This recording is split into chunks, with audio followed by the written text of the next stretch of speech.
Linear momentum often feels like a tangled mess of abstract math, but today you will systematically conquer 3 escalating momentum problems. To do this, grab a piece of paper, a pencil, and a calculator. We are going to build your momentum master cheat sheet right now, step by step.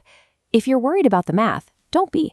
Every problem we tackle today requires only basic multiplication and elementary algebra. Building this specific 3-part framework prepares you to handle any standard linear momentum scenario you'll encounter on an exam. Step 1. Let's start with the foundation. On your cheat sheet, write down the formula for basic momentum. Lowercase p equals m times v. Here is your first easy problem.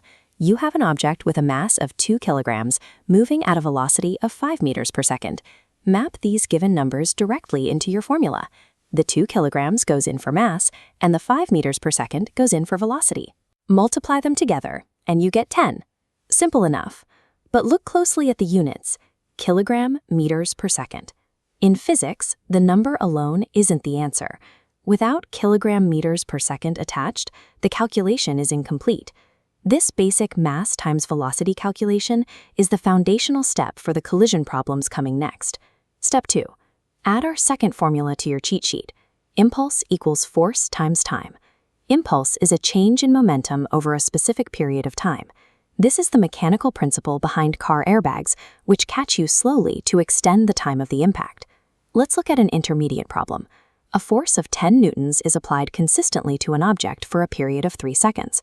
This graph visualizes those variables. We plot the 10 newtons of continuous force on the y-axis, extending horizontally across 3 seconds on the x-axis.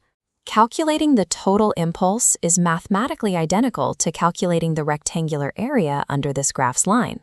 Multiply the 10 newtons by the 3 seconds, and you get an impulse of 30 newton seconds. Notice that impulse uses its own distinct unit format. By physically controlling the time of an impact, engineers can manipulate the resulting force to keep people safe. Step 3. Write down our final advanced formula for the conservation of momentum. Initial momentum equals final momentum. Here is your advanced challenge.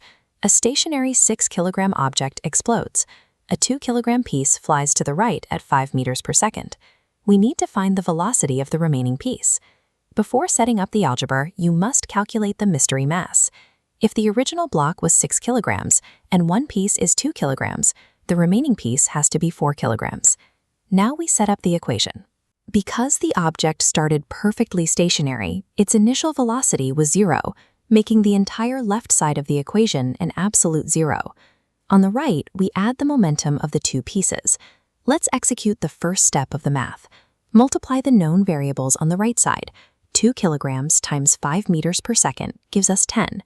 Next, isolate the variable by subtracting that 10 from both sides of the equation. Finally, divide -10 by 4. This yields a numeric answer of -2.5 meters per second. Notice the negative symbol. In physics, velocity is a vector, meaning that negative sign dictates the exact physical direction of the object. The positive velocity took the first piece to the right. Therefore, the negative sign mathematically proves the 4-kilogram piece must travel left to perfectly balance the total momentum of the system back to 0. Look down at your paper. Confirm that you have logged all 3 formulas and completed all 3 problem types. Here is the finalized master sheet. Take a screenshot or pause the video to secure a digital copy for your notes. Now, test your new framework.